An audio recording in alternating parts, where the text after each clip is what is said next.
For machine learning model deployment, we would be using ray-serve Python package, which is built on top of Ray framework.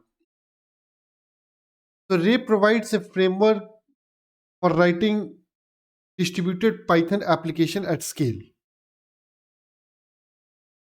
And ray-serve internally use Ray framework for scaling up your machine learning API. And if you look this diagram, it's mainly talk about the high level component which ray-serve internally use for managing your machine learning deployment lifecycle. So this is the first component which we need to understand. This is backend API, and the backend API is nothing but your machine learning API implementation and deployment. Okay, so here I have deployed one decision tree API, and I have defined the version of that API as version 1. And you can see that I have given different notation to represent that we can have different replicas, multiple replicas of my machine learning API. So in this manner, Ray internally used for scaling up your machine learning API. Okay, and the other scalability angle we have that we can have multiple nodes. So this machine learning API can be scaled to different nodes also, and within different nodes we can have multiple APIs. So in this manner, we would be able to scale up our machine learning API depending upon your load and how you'd like to scale up your machine learning API will depend upon those factors. The second aspect, which is very critical to understand, is about the controller component. The controller component would allow you to create endpoints, right? Because endpoint would be accessible from the client, right? Because that would be exposed for the external world, and this controller component would allow us to create that endpoint for us. And controller will also allow us to create different backends. So here we have created one backend called decision tree API backend, and this has been created by controller component. And it's not only about the creating of that component, it's also about the updating and deleting all those backends and endpoint.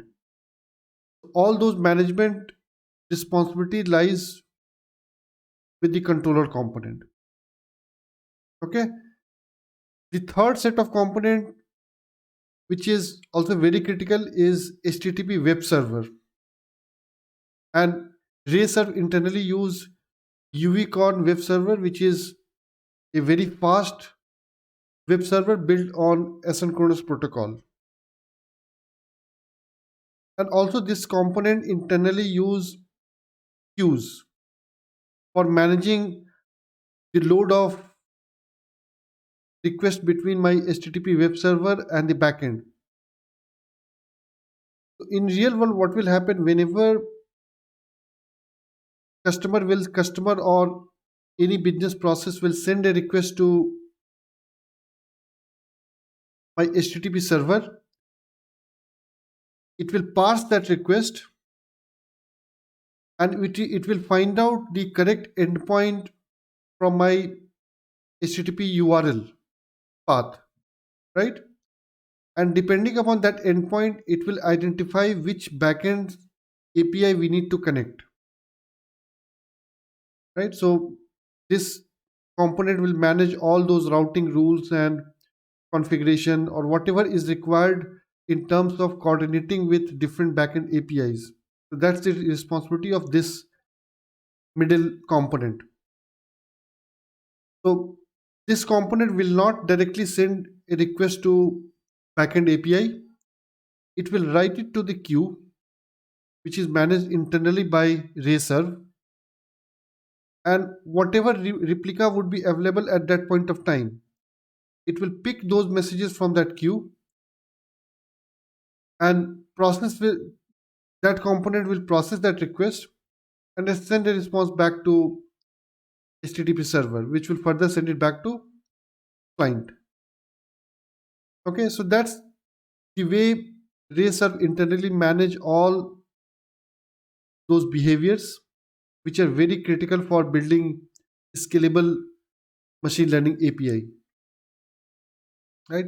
So that's one aspect. The second aspect, Ray serve also support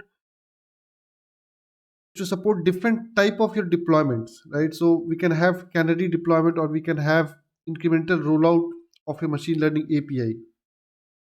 So what it means, if say for example, if you have identified that my second version of model is more performant and we need to implement that to production. So in normal scenario, we initially we don't allow all the traffic to go to the new backend API. So here you can see that I have defined decision tree API backend, which is loan version 1, which we initially deployed. So that was my initial backend version, machine learning API. And the second version which we have deployed is random forest API, which is an improved version of my machine learning model. But initially will not allow all the traffic to be routed to this new model. So what we will do, we will send 80% of the traffic to my previous model and 20% of the traffic to the new random forest model. All these management would be handled by this component. Okay. And these configuration can be set up by my controller component. So controller will allow us to set a traffic so that my HTTP server or this component would understand how much traffic I need to send to decision tree API backend and how much traffic I need to send it to random forest API backend. Right? So that's basically Canary rollout. And slowly we can migrate the traffic from decision tree to random forest. Once we'll build some confidence that my random forest API is behaving as expected, and now it would be good to slowly migrate the traffic from my decision tree to random forest. So we can slowly migrate the traffic from this API decision tree to random forest. So we can reduce the traffic from 80 to 70 and we can increase the traffic from 20 to 30. Then in second, 70 to 60. So like this, we can simply slowly migrate the traffic from one API to another API. And that would be really very helpful in real world scenario. Okay. The third set of testing which we normally perform in production is shadow testing. So RayServe makes it very easy to implement those sort of functionality in production. So what testing talks about is that whenever we find that some my new model is working as expected and we need some mechanism for testing that model API in production without exposing that API endpoint to my live customer. So here I have just shown you that my request would go to my main decision tree API backend and it will send 50% of the traffic to my random forest. But whatever traffic would be routed to my random forest, this will not be sent, the response for that API would not be sent back to customer. Okay. So that's a way of testing in production, but without impacting live customer traffic. And once we are happy with the results that it's behaving as expected based on real customer data, and this model is good for rolling out for my live customer, then probably we can go back to Canary or incremental rollout to migrate traffic from one API to other API. So that's a way of managing different aspects of your model deployment And Ray serve architecture makes it very easy to deploy all those aspects in production with simple Python based API. And in demo part, we'll see each and every aspects, how we can implement a simple decision tree API, how we can implement Canary and incremental rollout, and how we can perform a shadow testing of my ML API. Thank you.